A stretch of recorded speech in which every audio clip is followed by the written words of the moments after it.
नवनाथ पारायण का करावे? श्रावणात हे पारायण केल्याने जीवनातील अडथळे दूर होतात, आरोग्य, समृद्धी आणि शांती प्राप्त होते, मनशांती आणि आध्यात्मिक उन्नती साधता येते.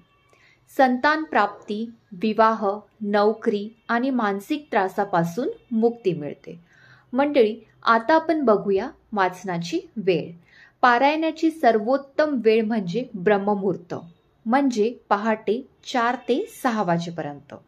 नाही शक्य झालं तर सकाळी स्नानानंतर शांत बसून पारायण करावे.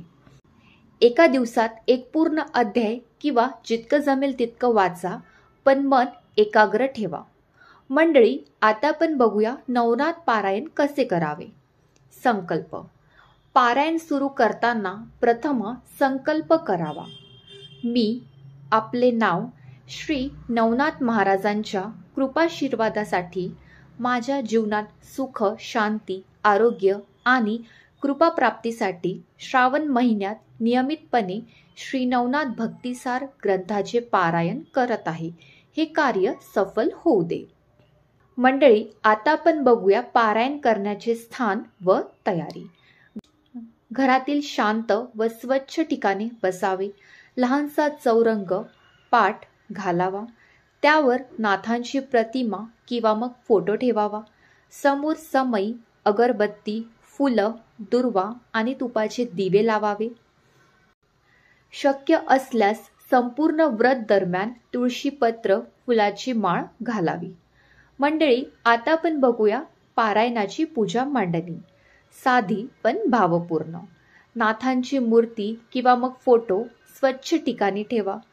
समई पेटवा, समई लावा. ओम श्री नाथाय नमः असा मंत्र म्हणत नमस्कार करा. त्यावर फुलं वाहा. नैवेद्यामध्ये खीर, गोड पदार्थ अर्पण करा.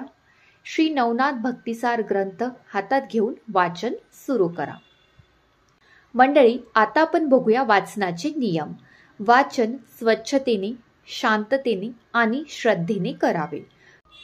ग्रंथ उघडताना मध्यात संदर्भ आणि शेवटी श्री कृष्णार्पणमस्तु म्हणावे. वाचनाचा वेळ आणि जागा शक्यतो बदलू नये. अर्धवट वाचन टाळावे. एकदा वाचन सुरू केल्यावर तो भाग पूर्ण करावा. दर वाचनानंतर एक नम्र प्रार्थना करावी.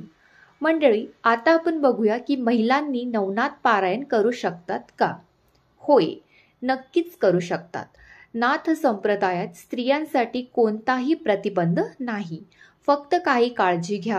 मासिक धर्मादरम्यान वाचन थांबवावे आणि नंतर पुढे सुरू करावे. स्वच्छ वस्त्र घालून पवित्र मनाने वाचन करावे. वेळ, श्रद्धा आणि समर्पण हे सर्वात महत्त्वाचे आहे. मंडळी, आता आपण बघूया संकल्पयुक्त 36 पारायण कसे करावे. हे पारायण श्रावण महिन्याच्या प्रत्येक दिवशी एक संकल्प आणि एक पारायण अशा पद्धतीने 36 वेळा करावे. मंडळी, आता आपण बघूया याची प्रक्रिया. रोज एक नवीन संकल्प घ्या. उदाहरणतः आज मी आरोग्यासाठी पारायण करते.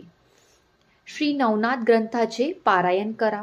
शेवटी संकल्प पूर्ण होऊ दे अशी प्रार्थना करा. हे 36 संकल्प आणि पारायण पूर्ण केल्यावर नवनाथांची कृपा तुमच्यावर निश्चितच होते असा अनुभव अनेक भक्तांनी सांगितला आहे. नवनाथ स्तोत्र, मंत्र व आरतीभाव. पारायणानंतर खालील मंत्राचा जप करावा. ओम नाथाय नमः 108 वेळा या मंत्राचा जप करा आणि त्यानंतर श्री नवनाथांची आरती. आरती तुम्ही म्हणू शकता. जय जय जय नवनाथ, जय गहिनी नाथा. शेवटी श्री कृष्णार्पणमस्तु म्हणावे. मंडळी, आता आपण बघूया याचे उद्यापन कसे करावे. पारायण पूर्ण झाल्यावर नाथांना गोड नैवेद्य अर्पण करा. दिवे, फुलं, पाणी अर्पण करा.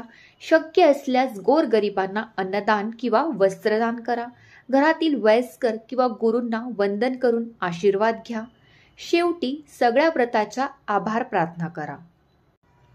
मंडळी, नवनाथ पारायण म्हणजे केवळ ग्रंथ वाचन नाही, तो एक आध्यात्मिक प्रवास आहे. श्रद्धेचा, समर्पणाचा आणि आत्म्याचं शुद्धीकरणाचा. श्रावण महिन्यात तुम्ही हे व्रत केल्यास ते तुमच्या जीवनात अमूल्य अध्याय ठरेल. जय नाथाय नमः.